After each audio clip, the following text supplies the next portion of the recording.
guys, welcome to Depresso Beans. I'm Bly. I use he, they pronouns. I'm Squish and I use they pronouns. Today we want to talk about Christmas, capitalism, and being both LGBT and lowest class. That about sums it up, yeah. Yeah. Let's talk about how being LGBT plus affects our experience when it comes to Christmas. Yeah. Both of us come from different but similar conservative families, and we're both queer. That led to both of us having strenuous relationships with at least some, if not all, of our family. Growing up, I was extremely close to a lot of my family, especially on my mom's side. And now a lot of them don't talk to me, except like a birthday text. If you're lucky. Yeah, my mom forgot this year. That was nice. My mom and my current stepdad are very well off, but they don't really care about me or the struggles I'm going through. And even though you know, like, if somebody was outside looking in, you would be like, your parents are well off, so obviously you're going to be doing fine. But because I'm trans and because I'm queer, they don't help me at all with really anything. It's one thing when you know that, like, there's nothing anybody can do to help you. It's a bit different and hurts a bit differently when you know that they could help and they choose not to. And especially in the way our society is right now, if you don't have help from somebody with a good credit score or somebody with money, people our age can't get anywhere. It's really hard to save money in this economy, and yeah, especially around Christmas time when you're working a job that doesn't have benefits, and an entire week is going to be gone from work, and it's hourly pay. So not only is it Christmas, but now we have to budget out an entire week's worth of pay. And that on top of not getting help from the people that you'd expect to help the most. It just really sucks. I mean, yeah, as for me, my parents are just dead, so no help there. My parents were also extremely conservative, and so they did not at all like the fact that I was trans, that I liked any other gender than what I was expected to like. Yeah, the gender he was expected to like was a white male pastor. Mm-hmm. Specifically, and only. Growing up, I always expected to always have my parents there. I never had any reason to fear that until I realized that there were things about my identity that they wouldn't agree with. And suddenly I was a fish out of water. And my father nearly kicked me out of the house. The only reason he didn't is because my mom insisted that I stick around. And so that made Christmas a little awkward. Yeah, I haven't been home for Christmas since 2016. It's been a long time. And they have every means to be able to get you there if they really wanted to. I mean, yeah, my mom and dad fly around everywhere all the time. They rack up enough, like, miles because of what my dad does for work that I could easily fly on points if they wanted. Like, it wouldn't be inconceivable for them to do it, but the fact is they don't want to. They don't want me there.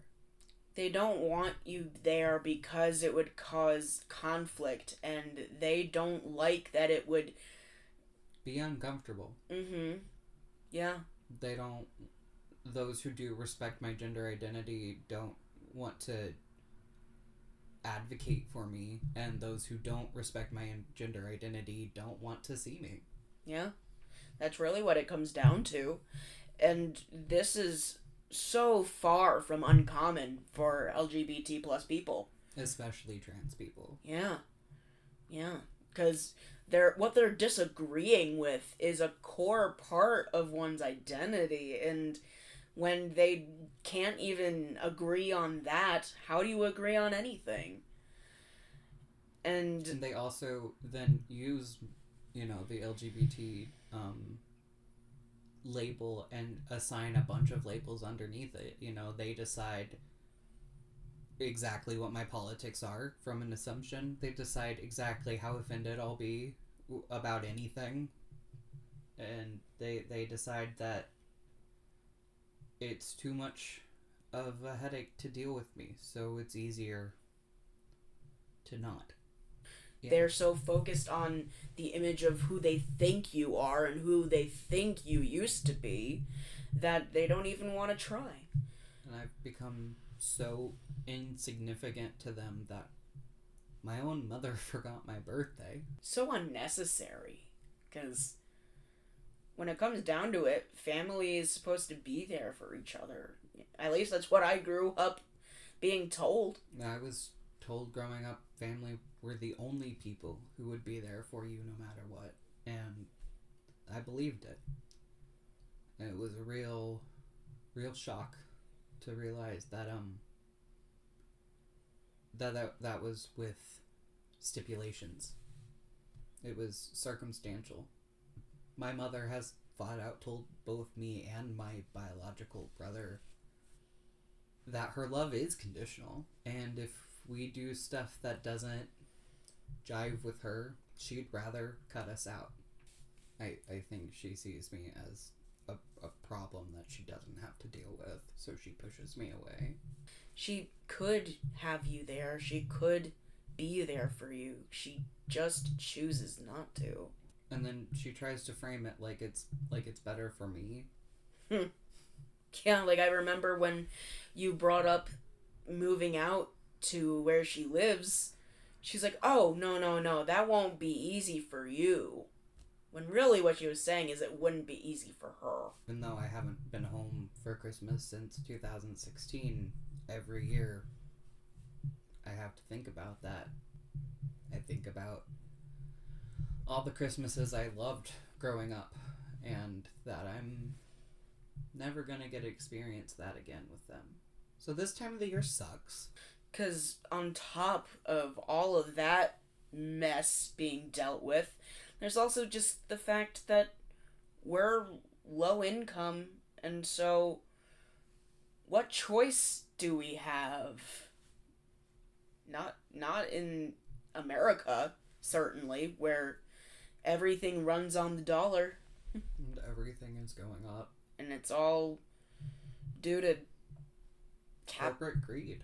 Yeah, because it's price gouging. It's the highest inflation's been in a long time, but what a lot of people don't feel like they should add to that is corporate profits are the highest it's been in 70 years. Mm-hmm. Like the CEOs, the corporations, the white collar jobs, they're doing better than ever, and somehow people get it in their head that it's the lowest income, the people who require food stamps or supplemental income, it's them who are the problem and the reason that the economy is shit, instead of the fact that the 1% has more wealth than the entire lower class population combined.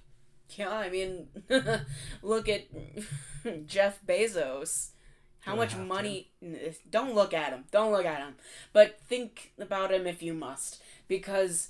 It's almost worse. Because just imagine how much money he has. And then look at us, where we struggle to get groceries. And even to the point, it's like built into the system. Mm-hmm. If you're on disability, you are legally only allowed to have less than $2,000 in your bank account, or you no longer qualify for benefits. As if there aren't people in the middle or upper class that are disabled and would need that also. But, you know, like that doesn't allow for any sort of safety net to be in existence. I don't know if you guys have ever owned a vehicle, but those things are expensive. And if you're only allowed to save such a small amount, how can you save for a car? How can you save for a house? How can you try to be a financially responsible person if you're being told if you are saving, you don't get the income that you need anymore? Mm-hmm. And it's really hard to see it as a system not intended to keep poor people poor, because that's what it is, and you're supposed to be able to rely on your family. You know, it's one thing to know that the government doesn't care about you, because as a queer disabled person, I've known that for a long time. Yeah. It's another thing to realize your family doesn't care about you. Yeah. And you know, of course, chosen family is super important, especially among the LGBT plus. Of course. But it's also not ever gonna bring me my mom. Not saying that blood family is the end all be all, but there's something about the people you grew up with, you know, the people you have your childhood core memories from. Those are irreplaceable. There's still gonna be those memories, if nothing else. Yeah. Like, I'm so grateful for your aunts and stuff inviting both of us over for Christmas, and you know, I loved it last year and I'm gonna love it again this year. But I'm still gonna sit there and be sad that my own family didn't want me there. Yeah, that my family, who hardly knows you, treats you better than your own. And then there's like also that guilt then, you know, like I can't show that I'm sad because that would just bring down the holiday for everybody else. So on top of that crippling loneliness that I feel during that time, I also feel like I need to put on a front and pretend like everything's happy and jolly. My parents died around the holiday season, and so I also get a lot of sadness from this time of year. And as much as I'm grateful for my family members that do accept me and are alive, it doesn't take away the sting of knowing that if my parents saw me today, they'd be outraged, disappointed, afraid, even. Christmas used to be one of my favorite holidays. There are aspects to it that I adore. I love thoughtful gifts, you know, and it doesn't have to be something you buy, but it can. Those kinds of things were always really special to me. I have memories of making popcorn balls, and Christmas was the one time a year that we had whipped cream on our waffles. It was a big deal and my favorite. Now it just hurts. Going back to growing up in a conservative household, not only a conservative household, but a religious, deeply religious household, a lot of those core Christmas memories always were wrapped around religion. Now that I'm atheist, a lot of Christmas imagery is just downright triggering. So I guess we recorded this to tell you we're sad. Very sad. Feel bad for us, please. We need some pity. Bring us the pity. I need it. I was gonna say, so we did this video to say that we're sad and to hug your local queer, because they might need it. Yeah, I mean, at least for my side of things, I felt that this video was important to show other people that it's okay to be sad on Christmas. It's okay. Like the whole holiday season, Yeah. honestly. Yeah, it's depressing. Just because of how much it requires. It's okay to be hurting. It's okay to show people that you're hurting. Because you are going to have that chosen family that cares. Hopefully. You are going to have those people that are there to support you. And you're not alone in how you feel at all. Even if how you feel is lonely. Yeah. Because, God, I know it gets lonely. It's gonna end. It isn't forever. And Halloween's just around the corner, baby! Ah! Every day is Halloween. This is Halloween.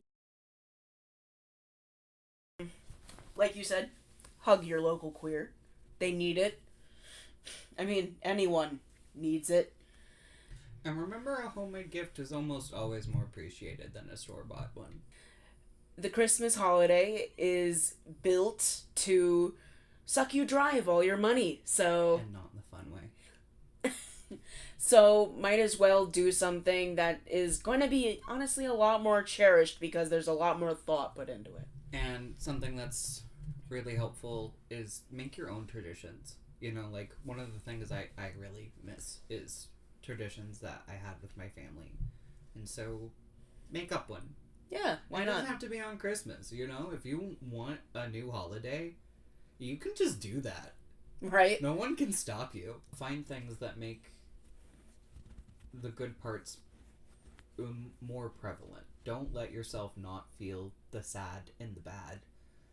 But don't let yourself be consumed by them. And I know from personal experience that's way easier said than done. Make up a stupid tradition, you know? It doesn't have to cost money. It doesn't have to be big.